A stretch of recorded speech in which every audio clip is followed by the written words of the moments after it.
This is our annual Veterans Program, so let's start out by rising for the Pledge of Allegiance. Okay. I pledge allegiance to the flag of the United States of America and to the republic for which it stands, one nation, under God, indivisible, with liberty and justice for all. Okay, could the vets stay standing? Vets, sit down. Could the veterans stay standing? I just want to thank each and every one of you guys. This work I do is, I'm a volunteer picture gatherer for an organization to get pictures for each guy who died in Vietnam. I'm glad I didn't look for you guys' pictures. I really mean that. Thank you. Please sit down. Okay, before we start, we've been doing this World War II Memorial Registry since the World War II Memorial opened on the Capitol Mall in 2004. Those guys are all pictured over there. Okay, and we added 2 soldiers this last year, and they are Russell Penning and Don Perkins. And Bev, you're here for Don? I am. And Dick Adams, come on up, both of you. Okay. So this is just a registry. It's a computer thing. If you go to the mall, the Capitol Mall in Washington, D.C., you can read that. So first, here's Russell Penning. I'm going to give this to Dick. This was Dick's father-in-law. He was in the U.S. Army, St. Paul Park, Minnesota. He was honored by us, South Washington Heritage Society. He served in the 3rd Army, 9th Infantry Division, 15th Armored Battalion, Company B. He fought in northern France, Rhineland, and Central European campaigns. He was involved in the Battle of Metz in September of '44, was wounded in action and awarded a Purple Heart. Other medals and citations included were Pistol Marksman, like you, a good shooter, Dick, huh? Combat Infantry Badge, Rifle Sharpshooter, Good Conduct Medal, European, African, Middle Eastern Theater Medal, and 2 Overseas Service Bars. He received his honorable discharge from the U.S. Army as a staff sergeant on October 15, 1945. So his plaque contains those words and his picture, and he's also there on the cardboard boards that we create every year. Just stay up here a second. Okay, and this is for Don Perkins. He was my first boss at the Cat Cracker. That was one of the units I worked in the refinery. But Don's sister-in-law here, Bev Gross, is going to accept this for him. It says Branch of Service, U.S. Army, hometown, Cottage Grove, Minnesota, honored by South Washington Heritage Society. Activity during World War II, he joined the U.S. Army in 1939.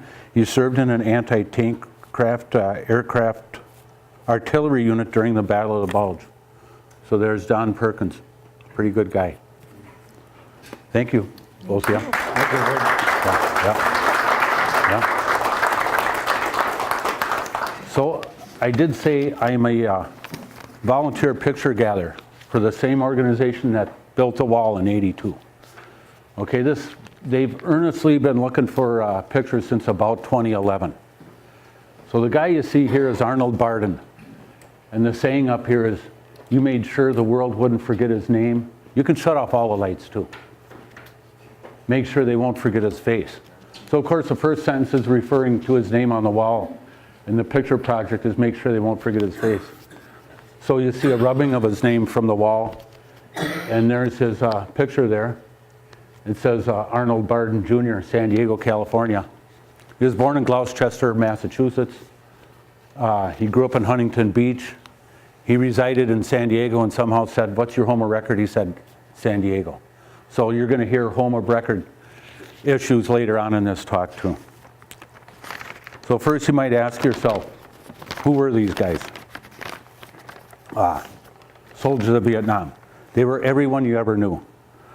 They were the valedictorian, the dropout, the athlete, the little guy who was in chess club, the immigrant, the soldier of another country, the enlistee and the draftee, the officer, the farmer's son, the World War II veteran's son, the big city kid, and the young boy from the tiniest town on the maps. Most of these guys were single, some were married, some were parents, and some were grandparents. They were everyone you ever knew. So Here's some of the topics we'll talk about today. The picture project is kind of called The Faces Never Forgotten. We're going to talk about the Vietnam Memorial Wall and traveling in Washington, D.C. We'll talk about the traveling wall. They have their own version of the wall, a scale model. The Minnesota Vietnam Memorial, which you can be there in 15 minutes and see anytime. The Faces Forgotten project. And then the book, The Faces Behind the Names. Kind of towards the end, we'll talk about our South Washington County soldiers standing up there and remembering these guys. So first of all, the memorial was the idea of Jan Scruggs. He was a Vietnam veteran. He woke up one morning, and there was some years after he was home, and he'd forgotten the names of 3 of the guys that died in action with him. He thought, this is how it's going to go. We got to do something about this. So that's one of the reasons the wall is there today. So it went to a competition for design, and it was chosen by a Yale University, not professor, a Yale University student, Maya Lin, and it was her design, Jan Scruggs' idea, and together it gave us the wall. So you can go to the next frame. These are the first 3 panels in the middle of the wall. The wall in Washington, D.C. Nancy and I kind of did a drawing of it up here. This is how it's shaped, okay? But it's 246 feet that way, 246 feet that way. These lower panels, like these are about the first 20 panels. There's 70 panels each way. So that's 1 east, it goes to 70 east. It goes 1 west and goes to 70 west that way. But the names are chronologic on it. And you see these 2 years in the middle of the wall, 1975, 1959. Those are the first and last years of the names on the wall. So there's a little bit of inscription here, but they are on here by order of death. And to show you how the war went, let's just slide that projector over a little bit and get this part of the frame on there. Thank you. Perfect. Okay, this first panel here covers about the first 5 years of death in Vietnam. The next panel, I verified this, covers about the next 5 months. This panel, the next 5 weeks. Okay? So when you get down here, there's 30-some years, or there's about 30-some panels here. The Tet Offensive was 1968. We lost over 19,000 guys there, almost a third of the 58,318 names on the wall.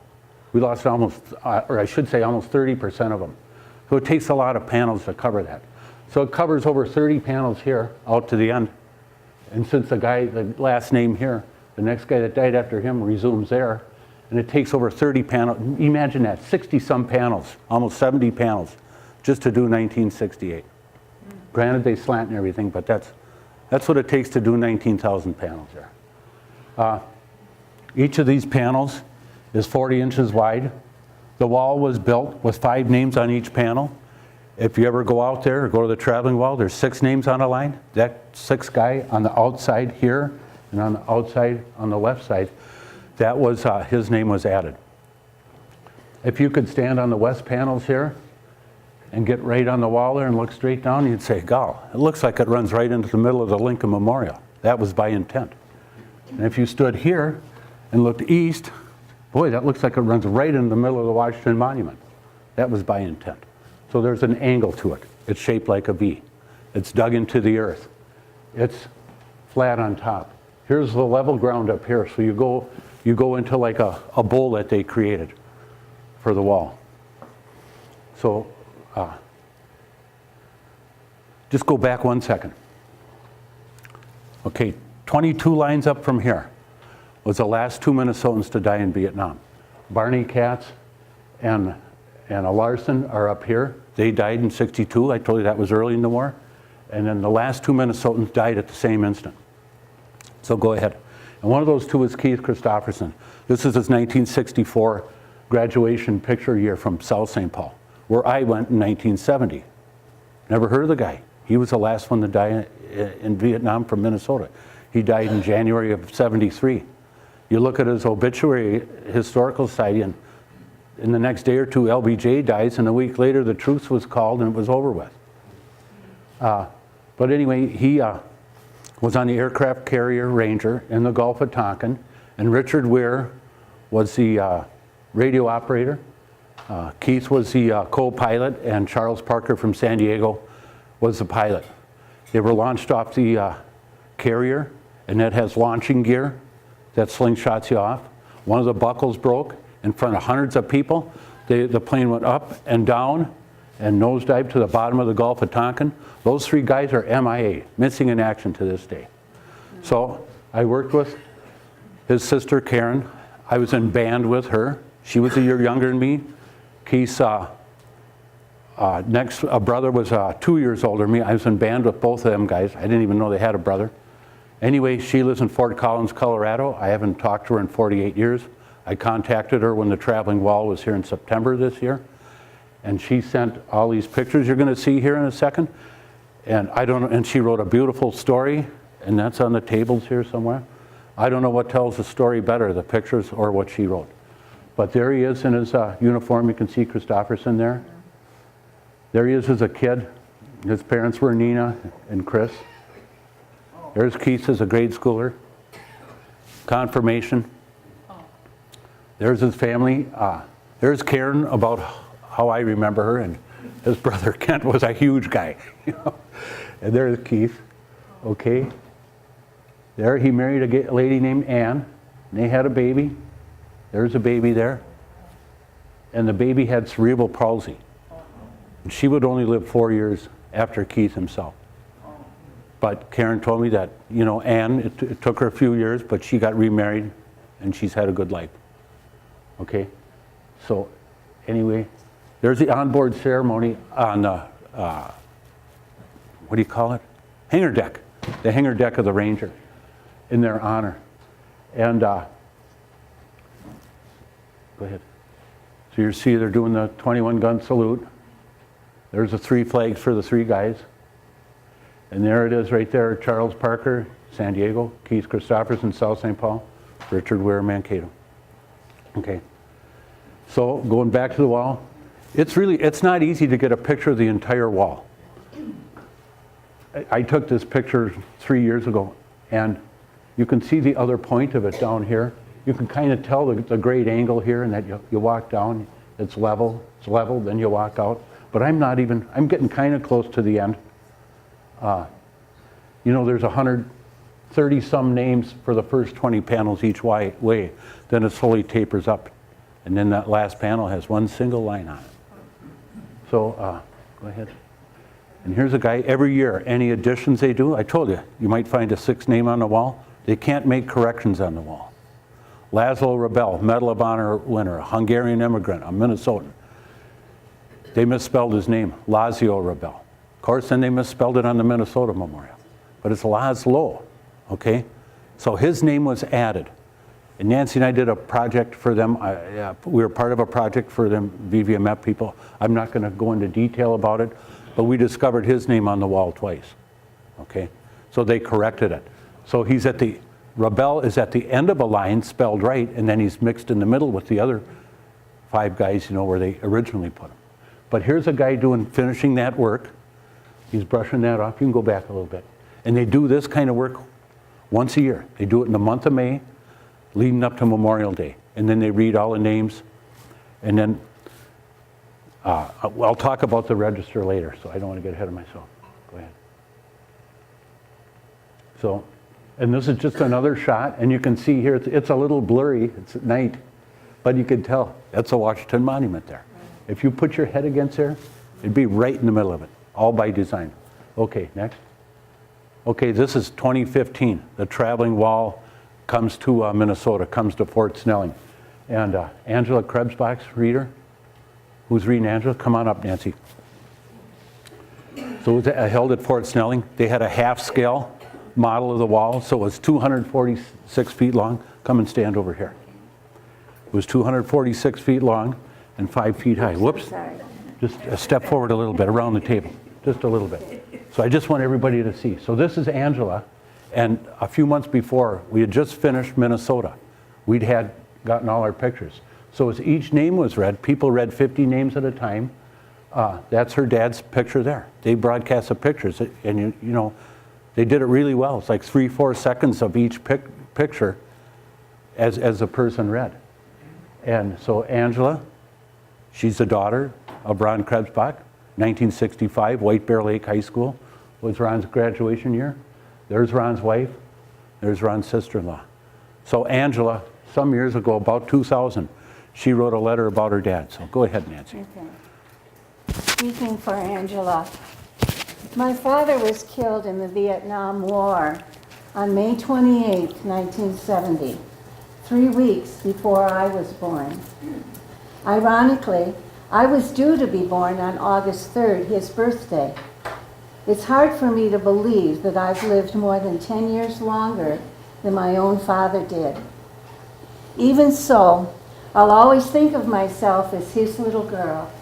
I never got a chance to know him, and he never saw me either. Every once in a while, I will dream about him, look through pictures of him and my mom, who were childhood sweethearts, or read through letters that he wrote to my mom from Vietnam. There is at least one for every day that he was gone. Still, I long for that day when I will see his face, hear his voice, and feel his embrace. One day that time will come. Until then, not a day goes by that I don't think about him, wishing he were here today. There are so many things in my life that I wish I could have shared with him, both good and bad, times when I needed or wanted my dad to be there with me.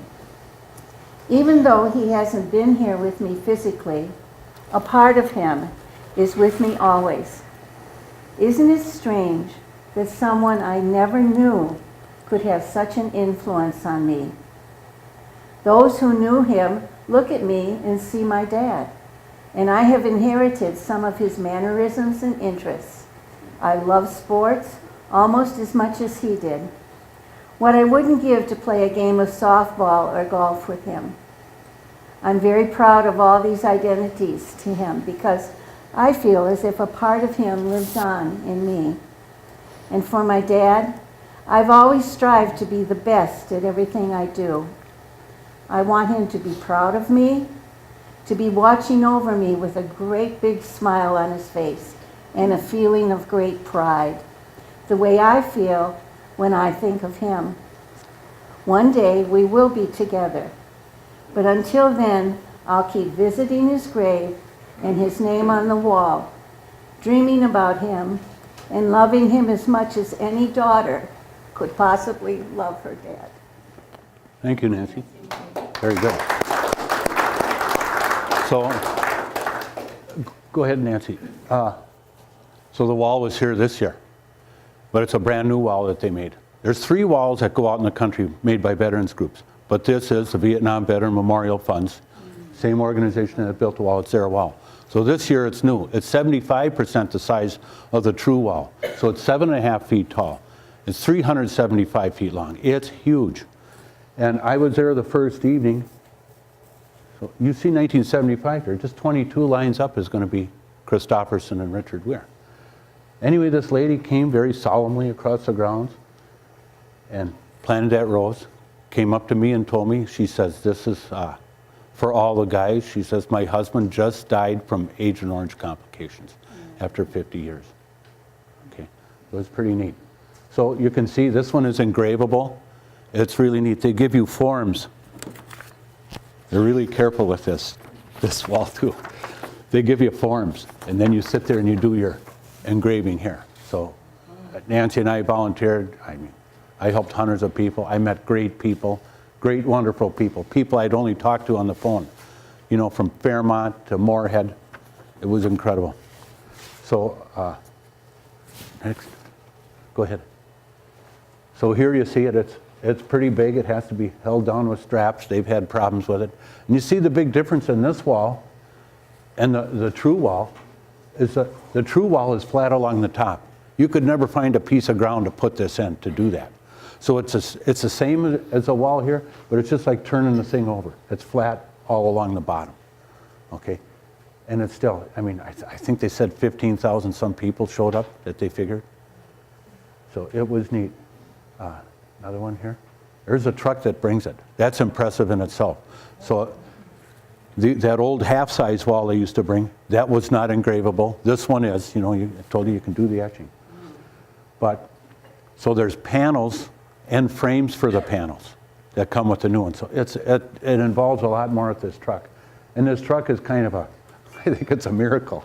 It's got awnings. There's exhibits here on both sides. It's incredible. When it comes next time, you know, I don't know how they get the word out, but of course I know about it. But a lot of people don't know because, you know, they don't read it in the news and stuff. But the truck is just beautifully adorned. You can see there's almost the same picture of the wall I showed you. All kinds. The cab is immaculate, beautiful. Great people, great staff. 2 staffers come from the VVMF, and this year Public Television, PBS TPT, they were the sponsors of it. It costs about $80,000 to have it come to your community, and they did a wonderful job. They did things for over a year. They have a story wall website, but they did things for over a year to coincide with having the traveling wall come and the Ken Burns miniseries that's been out almost a year. So this is McGough Construction guys, and they're the guys that put the wall up. So you can see the frame. I think, how did it go, Nancy? Two of these for each panel, I think? Yes. It was one frame for each 2 panels. And they didn't care if it was the last panel. They said it will be carried, you know, from the truck or back to the truck. We helped take it down. But they said there will be 2 people carrying each panel. And we don't care if it's a 10-pound panel. 2 people carry it. So everybody abided. But McGough Construction were the guys that principally set the wall up on the Wednesday. It's always, wherever it goes, it's there Wednesday to Sunday. Monday and Tuesday are travel and setup days for wherever it goes. And anyway, the St. Paul firemen, they're the guys that came and took it down. So they had all their gear on and stuff. It was pretty warm. And then about a third of them were called away for a fire. They came in their fire trucks, so they were probably the first ones to the scene. Good guys. Okay. And this here is a Minnesota wall. Okay? And where the wall was set up on the grounds of the Capitol, this is just over from it. It's right out from the, if you're standing at the Vets building and there's a Capitol, you know, it's just on the left side. I'll explain these little marks to you. But anyway, I don't have a pointer. I'll use this. These are put in here by year. Okay? The names, and there's a little gap there. I think everybody, even from out there, can see 1968. You know, what infected our country also did the same thing for the state of Minnesota. So, like right down here, would be Richard Weir and Keith Christopherson. Okay? Barney Katz and the Larson guy would be up there. So a little bit different design. It's engravable. If you go out with a piece of paper like this to engrave it, the letters are a lot bigger. You might get the guy's first name out here, then you'd need another paper. But you can use your own paper if you go to the Minnesota wall. Okay, now I'll explain to you them dots. So what's so unique about this is a Minnesota memorial. If you're in a plane, and even when you're there, you can tell. This is southeast Minnesota, northeast Minnesota, northwest, and southwest. Okay, I'm just taking it a picture. Here's a pool for the Mississippi. Here's Lake Superior, and it's not like a triangle. It looks like it. And this here, it looks like the roof of a house. Well, it's designed to look like that. It's a window, and it represents any mother, father, brother, sister, you know, whoever, waiting for their loved one to come home. So you might ask, what are all those marks there? Those are the marks where all the casualties of Vietnam came from, the counties, the towns. They're all marked on that. You can see the Twin Cities. You can see Rochester, Winona. I imagine Albert Lee. Anyway, you can kind of tell where you are when you're there. It's a neat memorial. You can go there anytime. They have a directory too. I will show you. Tim Tetz he's a director of outreach for the VVMF. You should look at this. This is a heavy book. This is a register that they've used at the wall in DC, and he gave it to me. You couldn't hurt this. No rain or snow or wind could ever hurt this book. So anyway, they do have a register similar to that for the Minnesota guys. And I think it's alphabetical and by date and time. So this is Roger Batt. So when I was doing this research, I did Minnesota guys for the first year till they were done. Minnesota's all pictured. I started doing other states. One of the first states I did was Illinois. I'm doing Peoria. Get this Roger Batt. Where is he buried? He's buried in Spring Valley Etna Cemetery, Minnesota. There's a story here. Well, yeah, I would later find out he lived here all but the last year of his life. His dad took a job transfer. Roger enlisted in Peoria. What's your home record? Peoria, Illinois. That becomes it. If he had family members left, he couldn't change it. Back to Chatfield, Minnesota. That's where he's from. He went to, this is a junior class picture from Chosen Valley High School in Chatfield. Okay, so I brought it to the attention of the head of the Minnesota Memorial. I said, this guy's like these other guys. Here's the difference between the Minnesota Memorial and the Vietnam Memorial. If you looked on these cards I've given, everybody should have a card of mine. If you ever go to advanced search and just click on submit, you'd come up with 58,000 some soldiers. But if you did Minnesota in the advanced search, you'll see that they have 1,075. Well, the Minnesota guys know better. They know that we had 49 guys more than that either lived most or all their lives, like this guy did, like Roger Batt did. So I called Gary. He says, can you show me what you have? I said, sure. Can you supply me any proof from anybody else? I just need something else to verify it. Called Debbie Richardson in Fountain City down there, and she sent me another certificate. We're putting them on the wall, he said. We've been waiting. They added Peter Holcomb's name. So go ahead and click another one there, Nancy. Okay, there's Gary Wispar there, lives in Stillwater. He's smarter than us. He's down in Florida already. But he's a Vietnam veteran that's in charge of that. And that I never got the guy's last name. His name was Tate. He was the engraver from St. Cloud. And there's where Roger's name is going to go, right next to Bobby Enright. His name was added too. He went to De La Salle, and he's got a different state for Homer Records. But there's 49 more guys here than what the feds think were Minnesota guys. So I was there the day they put his name on.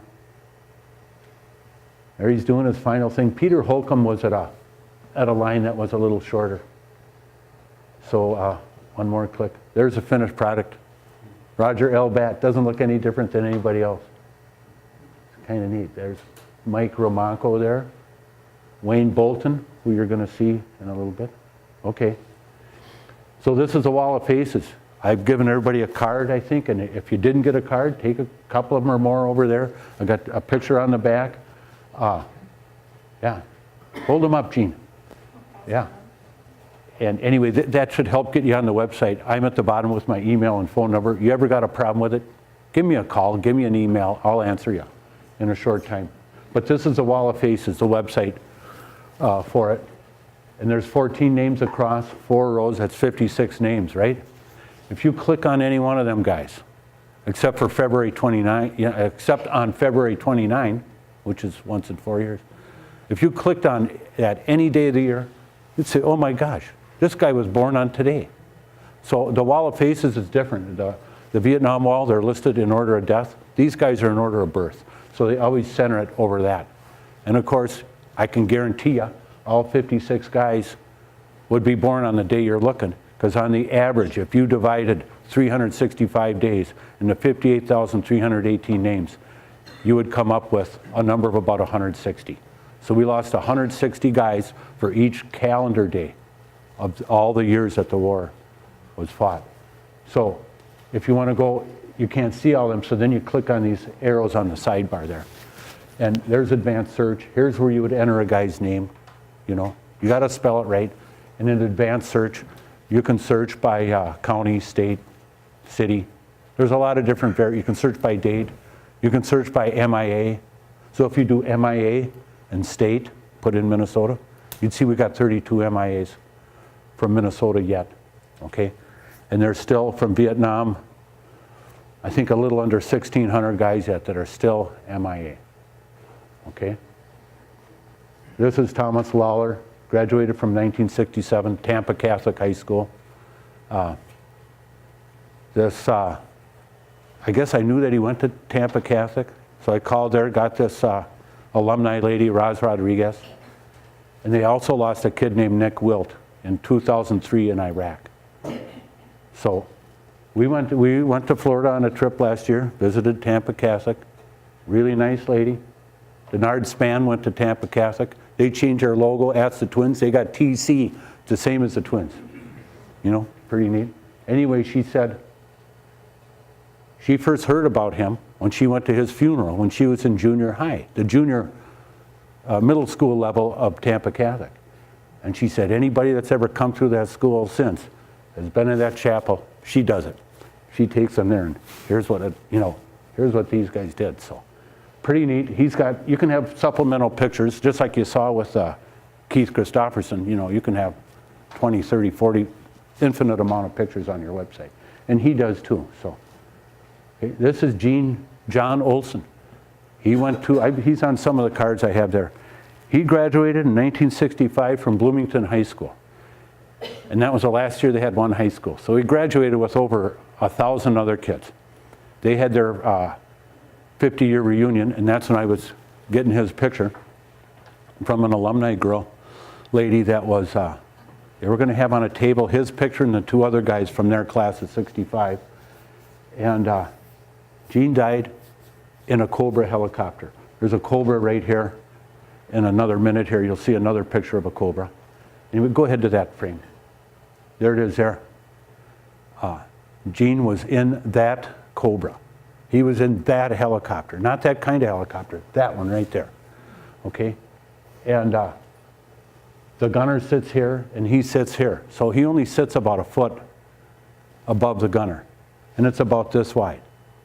If you get shot in one of these things, you don't go down the aisle and help your buddy. No, it's just the way it is.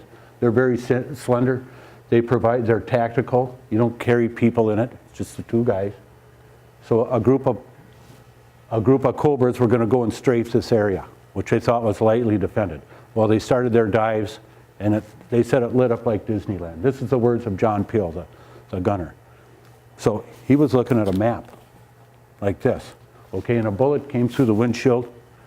His arms were together. It grazed his arm and his side, went through his seat, went through his firewall.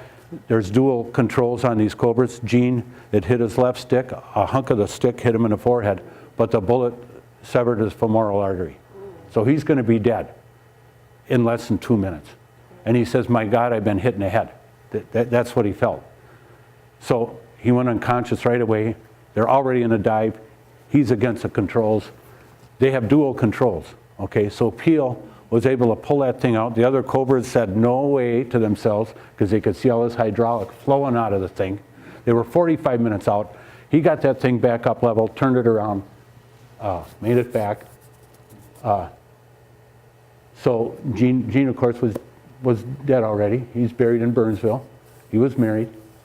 And then I found out that his chopper was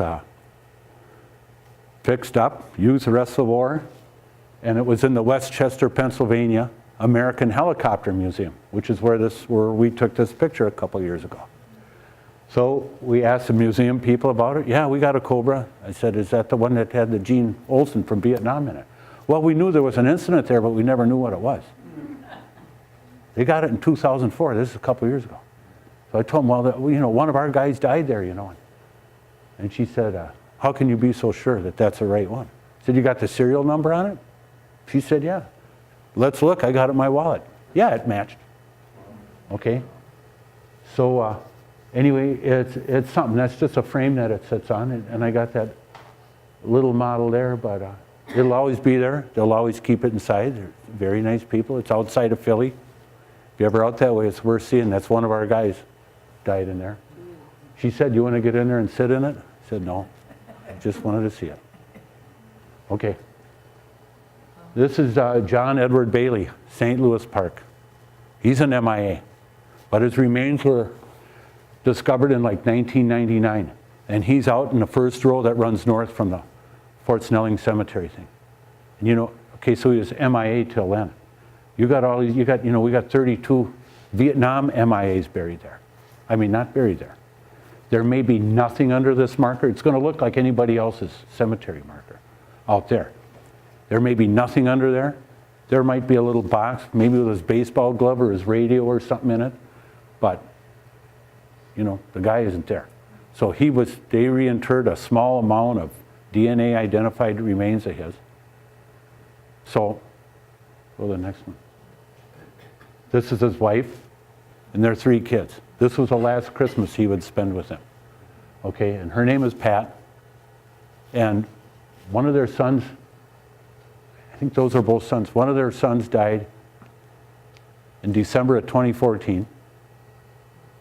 And that's how I got her name. She married Martin Campion, her second husband. Martin lost his, you can look this guy up too. He lost a cousin in Vietnam, Eugene Campion. And she gave me Eugene's name, and I got great pictures of Eugene too. But anyway, she sent me those 2 pictures and 2 more great pictures. If you look up, they were the original pictures, and she sent them to me in the mail. Well, I was nervous as heck. So I scanned them, I photographed them, took them back to the post office, mailed them, insured them, you know. I didn't care what it cost. I was nervous as heck because she gave me these original pictures. And in 2015, and I explained to Pat, I told her the only reason I know your name and stuff is because I know that you lost a son a month ago. And she was fine with it. All these people, you know, I'll get to Crockett too. They only want these guys remembered, okay? So anyway, you know, she's well into her 70s. John Bailey was born in 36 or 32. So anyway, I called her, Tim Tetz from the BBMF, when the traveling wall came to Snelling in 2015, asked me to call some of these family members to read names. You know, like Angela and stuff. I called her. So I called Pat, and she came with her husband, Martin.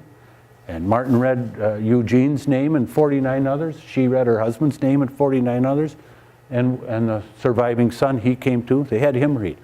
So it was really neat. It's awesome. I mean, to meet these people that you've worked with. Maybe you only talked to them and stuff. It's really something. Okay.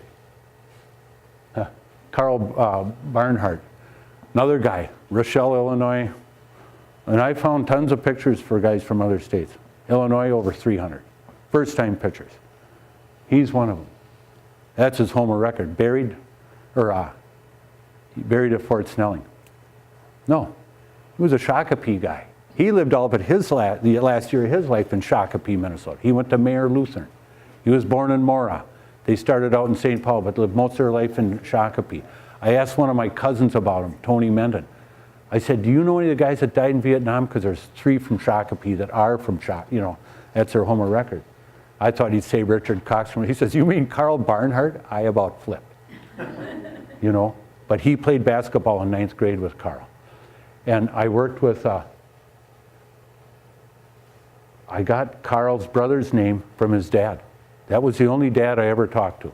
And his dad died in the last year. And they're living out in Detroit Lakes. And Carl's mother was in a memory home. And they both died a couple months apart from each other.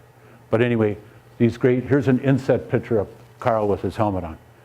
But his brother's a minister out in Montana, in Bozeman, Montana. Great guy. I've communicated with him and talked to him and stuff. Wonderful guy.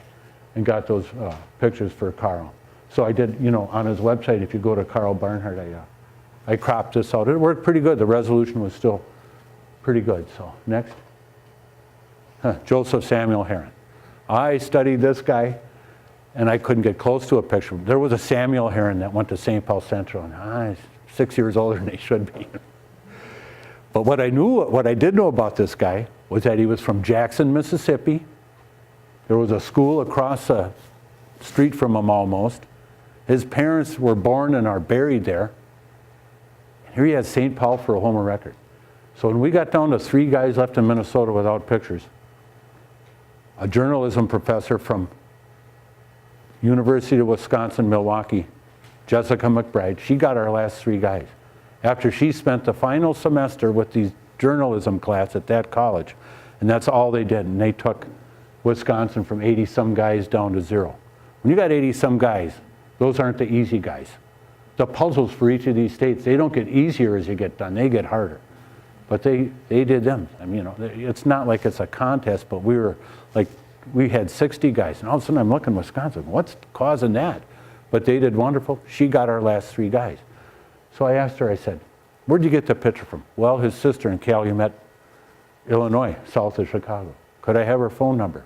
Sure. Called up the lady, had a nice talk, talked about her brother. How did he get St. Paul's a home of record? She said, boy, I don't know, she said. She says, back in the day though, she says, he and his brother belonged to a vocal group, and they'd go on tour, okay?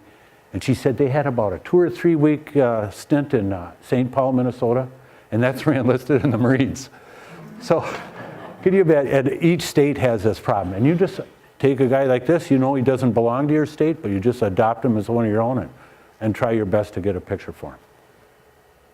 Another older guy, Bernard Terhorst, he was born in 32, so John Bailey was born in 36. But another little bit older guy, Bernard was born in 32. He graduated from Cretin High School in 1950. And there was a Joe Casserly and him, Bernard, that I discovered were from, that went to Cretin. So I called their library, and Emmy Springer, their main library, sent us a graduation picture for Joe and this picture for Bernard, okay? So this stood on the website for a couple of weeks back in 2014. And all of a sudden, go ahead and click again. There's 16 more pictures for him, 16. I would later get into conversation with Tom Terhorst, his brother. His brother lives in Woodbury, he's a retired dentist. Tom read it at 2015 and 2018 at the Traveling Wall. And he notified Bernard's daughter right here in California. And she's the one that submitted those next 16 pictures, of which these are part of. So you won't find Bernard in this picture. Bernard's gone. He had recently died. Within a month or two, these officers came out and gave them the plaque with their dad's and her husband's medals and stuff. And you can see they had 6 kids, you know. So I suppose they're all around 50 years old now, or a little older, you know. So, and then she included one other picture. This is probably, that's her, that's a little one that sent the pictures. And that's probably one of the last times he ever got to do that. Okay. This is Thomas Pothoff, Circle Pines home of record. Went to Centennial High School. Suffered 2 stomach wounds in Vietnam. I think he went in 3 times. Okay, he had 3 tours. The 3rd time his stomach wound wasn't even healed up and he was killed. So his brother Michael wrote in on the website. This website isn't just pictures, and you can go on there and read different things. Most of it's anonymous, but when it's personal and stuff, a guy like me is looking for biographical information about him. So here this is Michael Pothoff, and it had an email, so I emailed him. We ended up talking. So we sent that great picture of his brother, Thomas, but he also sent another picture. So here's this little girl, probably around Halloween time. I thought, who can this be? Is this a daughter? You know, he didn't seem to be old enough, but could have been his daughter. Could have been a niece, a sister, who knows? So I called Michael back up. I said, say, you sent that other picture, and you know, I didn't even ask for it, and that's gonna go on the website, that'll be there. But who was that little girl? He said, well, that was his fiance's daughter. He said he would have raised her if he'd have lived. Okay. So this is Lieutenant Colonel Wayne Bolton, family in Medford, not Medford, Minnesota, Medford, Oregon. You're looking at the oldest guy to die in Vietnam from Minnesota or Oregon, okay? He was born in Gordonsville, down on the Minnesota-Iowa border, south of Albert Lea. He graduated from Albert Lea High School the year my mother was born. My mother was born in 32. Wayne was born in 1915. Must have been a sharp guy. He graduated when he was 17. I was lucky to graduate at 18. But anyway, he went to Albert Lea. From there he went to the U and got his degree. And after he got married, the family moved out to Medford. Go ahead and show. There's his graduation picture I found, and it's a little blurry, you know, that's a 1932 yearbook. But his wife died in the last 10 years, and she died in Matamidi, Minnesota. So I have a feeling that Wayne's family, at least she moved back, and maybe some of the kids. And of course, over all these contacts I made, I know 2 guys that brought their brothers home after they were killed in Vietnam. These guys were always escorted, If there was a brother serving in the field of battle, he was taken off. He'd get like 3-4 weeks off at a really bad time in his life. Bad because he was over there and bad because his brother died. But Wayne was too old for that at 53. But Wayne Bolton had a son serving over there, and his son brought his dad home. Okay. This is Vincent Parkhurst, Homer Record, Chicago, Illinois. Nope, he's another one. He was teaching ROTC at South Shores High School and Waller High School, south side of Chicago. But he was a Red Lake Native American, and he went to the high school Red Lake on the south side of lower Red Lake, and I think he graduated in, he's an older guy too. He graduated in 58 maybe. And anyway, he had a, next picture, I was able to contact his sister, and she sent me 3 or 4 pictures, and another guy, she had another guy that served with Vincent, and he sent a picture of him, 2 buddies, you know, and he's got a smoke going, and he's standing there, you know. He looks tall, but he wasn't. He's standing next to this other guy who was kind of short. But you go on this website, and you got any problems, you call me. But look, you go see all pictures, and you can see him. And of course, there he is with his wife. And his daughter that I contacted was from Burlington, Iowa, one of the Quad Cities. This is Carrie Gossman. Somebody who's reading Carrie? Okay, come on up, Elizabeth. This is Carrie Gossman. And he was from, his Homer Record is Wayland, Minnesota. It's a little town next to Lanesboro on the Root River. And he was not pictured. I got hold of his sister Connie. She was 5 when he died. They grew up on a farm about 1.5 miles south of Wayland. And anyway, Carrie wrote his last letter home, and I'd like Elizabeth to read that now. So, My brother Kerry begged Mom for permission to join the Army. He was only 17. Reluctantly, she signed the papers so he could join, and he completed basic military training at Fort Bragg. Then he was stationed in Germany until he turned 18. Then he was sent to Vietnam. He was trained in air rescue. He flew in choppers, retrieving bodies and body parts. I was 5 years old, and regretfully, I don't remember much of my big brother. His last letter was postmarked just before he died. If anyone remembers anything about his short military service, please post something. The letter. Mom, I have a feeling I won't be coming back alive from Vietnam. I don't know why, but something just keeps saying to me, you won't make it. Oh well, if I don't make it, at least I will die for something that I believe in. That is democracy and the United States and the freedom for the world. Carrie. thank you. You take that. You take that.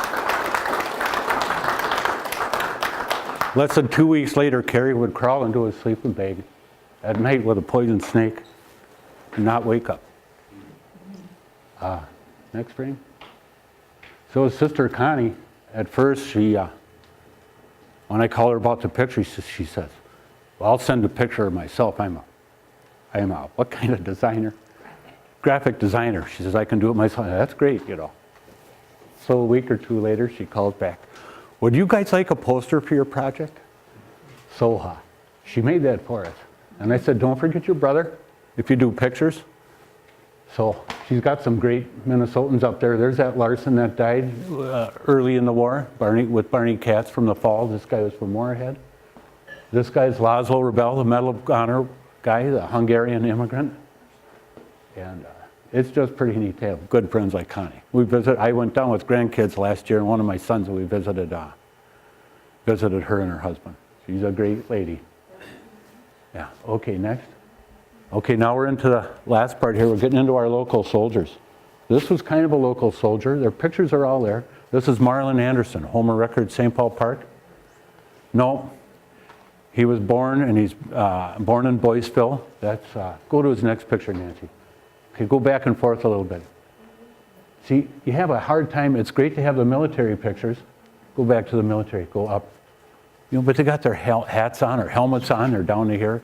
You can't see. But I think it's great to have the high school pictures. So go ahead. So Nancy and I went a couple years ago to Boyceville, and they had him in all 4 yearbooks. Which one do you want? Well, let's do the senior year. But just a great-looking guy.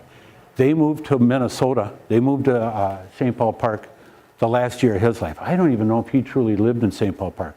But he's buried in Menominee Falls next to his mom. And great guy. So he never went to school here or anything. So next picture. Here's the other one here. This is Gary Wayne Peterson. And he lived on Ilex Curve. Anybody remember that? What the name of it is today is Granada. He lived on Granada. But he was born in Mora. He was buried in Mora. And he only lived a couple months here. But I went to where I'd gone frequently with the local guys. I went to the Cottage Grove city building, the one across the highway, and got in. They'd pull out the files for the water records because I had his address. And his folks lived there like 6 or 7 years from the water records. But Gary graduated from Morris, and they were there a few years before that. So the only thing I can think of, he lived with somebody up in Mora, maybe an aunt and uncle, maybe a grandparent, and he probably wanted really bad to graduate from Mora, Then after his senior year, he came down here, worked for Sperry Univac, and then he went into service. So he didn't hardly live here, and his Homer record, it should be Mora, Just like Marlon Anderson. He belongs to both states. He was Boyceville and he was here, so. Somebody, and Wayne Bolton, they belong to both states. So this is William Christensen, I'm going to call him Billy. He graduated in 67 from Park. So he went to both high schools. He went to this high school early on and did his last 2 years at the new high school, Park Cottage Grove High School. 1967, I worked with a Gerald Hempler from that class. And I don't know, I think it was only about a year ago, Gerald says, "What do you do that work?" He says, "I knew one of them guys." I said, "Who's that?" He says, "Billy Christensen." He says, "I got a great picture of him." Okay? And there it is right there. Okay? And our pictures in the old days are nicely curled here and stuff, and then it had the month and the year. It was 7/70, July 70th. That was a month and year he died. So he's sitting on that chopper. That's probably the chopper he died in. He probably only had a couple weeks left to live. He is buried in the Lutheran Cemetery in South St. Paul. Okay? This is Arnie Aids. Here's his cousin here, Richard Burke. Stand up. There's Arnie's cousin. Okay? And Richard, okay, you can sit down. His mother was a Whitbread. So was Arnie's. And then they had another Whitbread, Charles Sr. They were all brother and sister. So he was a cousin to the Charlie Whitbread that graduated in 68. The one that died in a fire was Arnie's cousin. Everybody I know that's heard of him, not only just that class of 67. You see what I'm saying? Billy Christensen, Arnie, we got 2 guys from the class of 67. And I'm not done yet. Anyway, everybody loved this guy. That's one of his goofing off pictures. And you come up here. I'd like you to read this picture written by his sister, Marion Zook. Arnold Albanese was Marine Corps Lance Corporal, born July 12, 1949, and died July 3, 1968. This is what his sister wrote. Arnold Albanese was our cherished brother and our son. We have found it very difficult to write this piece. It has been hard for us to open that place in our hearts where we hide the pain. Not the daily hurt of missing him, but the bitter heartache of living our lives without him. Our brother, Lance Corporal Arnold A. Aids, died in Vietnam on July 3rd, 1968, 9 days before his 19th birthday. It was 9 days before his 19th birthday. We have just spent our 27th Christmas without him. Arnie was the only boy in a family of 6 children. We are part of a large extended family with cousins, as close as brothers and sisters are in most families. Arnie's death had a profound effect on so many people. War took from us a funny, kind, loving young man and took our innocence. As a brother of 5 girls, Arnie showed his love and understanding daily in the little things he did for us. A loving touch, his caring smile, a joke to raise our spirits. Always there if we needed him. God blessed us with Arnold, his physical presence, was only with us for 18 years. But his loving spirit lives on daily in our hearts. Never forgotten, forever missed, our beloved Bugger. Thank you very much.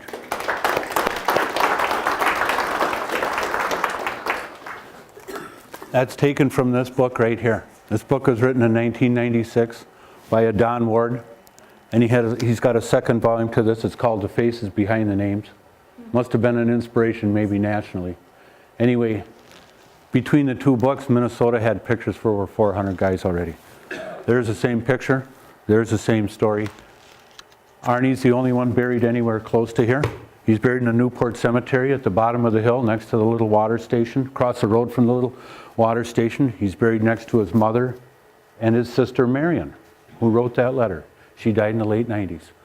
Arnie's dad is buried out of Fort Snelling. He was a military guy that survived World War II and stuff. But now, were you related or friends to Arnie? I was a friend of Arnie's. He went to my church for many years. Okay. We were kids, and Yeah. we went to school, all through school together. Yeah, awesome. So Arnie was loved by everybody. And it's just funny because if you say you're doing this work, oh, do you know Arnie Yates? It almost from around here. So they knew this guy. And the two gals that I went, you're going to see Ray Hewitt in a little bit. When I was looking for his picture, this Pam Benson was class of 70, Cindy McCarthy, 71. They knew who Arnie was, you know, so. And a lot of times that gets forgotten. You know, you take a year or two, that a person isn't in your class, you can forget about these guys. So there's a couple more pictures. Go ahead. There's Arnie's 1967 graduation year. Some of you are going to recognize this book. We got two of them in our file cabinet too. So anyway, do the next picture. And there's Arnie in his Marine uniform. Okay. So this is Mark Steele.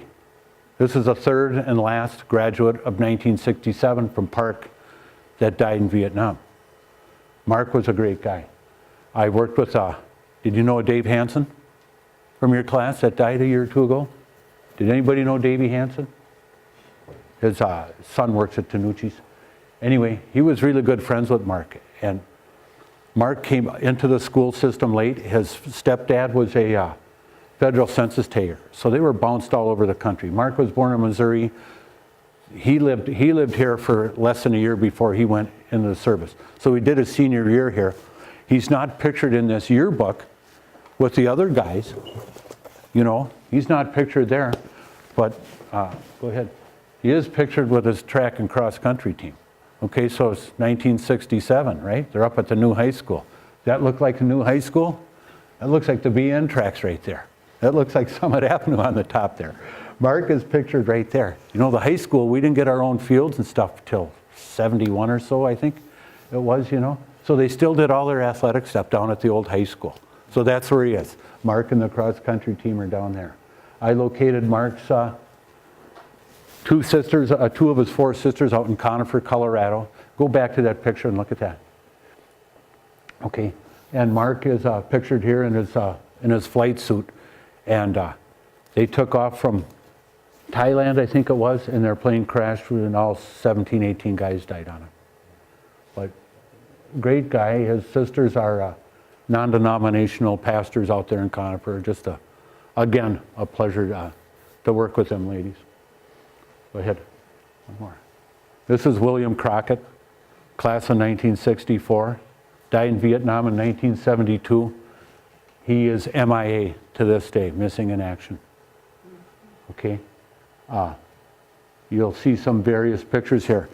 Crockett, no, go back.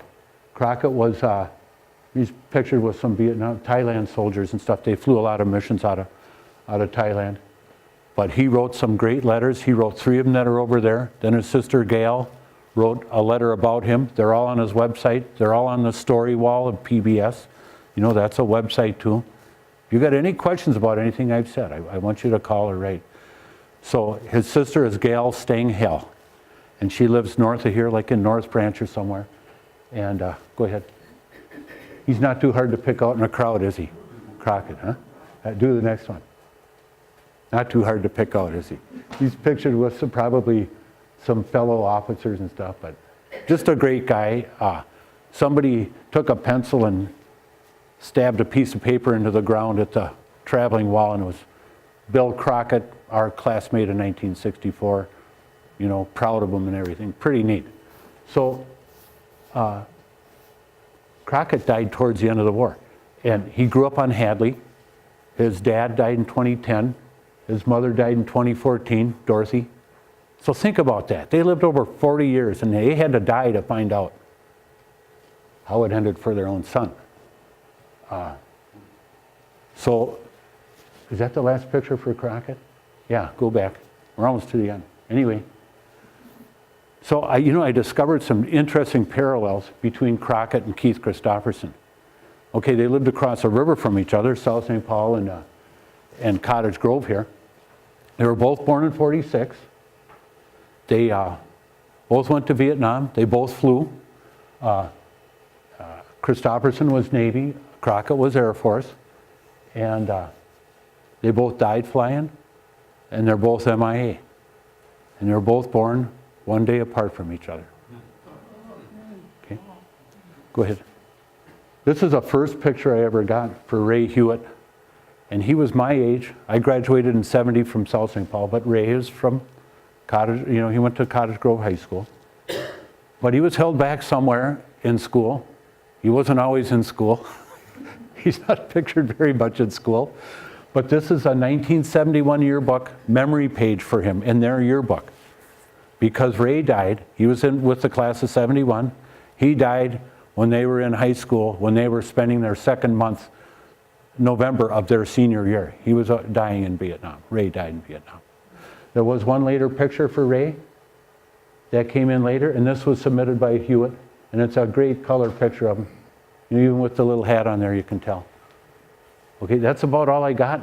If you want to turn on the lights, you can. I just want to explain a few of the things on the tables here. Here's a poster from the Vietnam miniseries. Here's Connie Theden's poster. Here's one of the Hastings guys. All these pictures you see here were pictures that I got from people that sent me these pictures. Here's the 8 lady nurses named on the wall.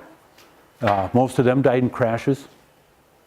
There's Kenny Honig. He's got 2 Schlitz beer cans. His sister-in-law was afraid, can you crop those out? I said, no, that's what people, I've been told by the guys in DC, that's the kind of stuff they want to see.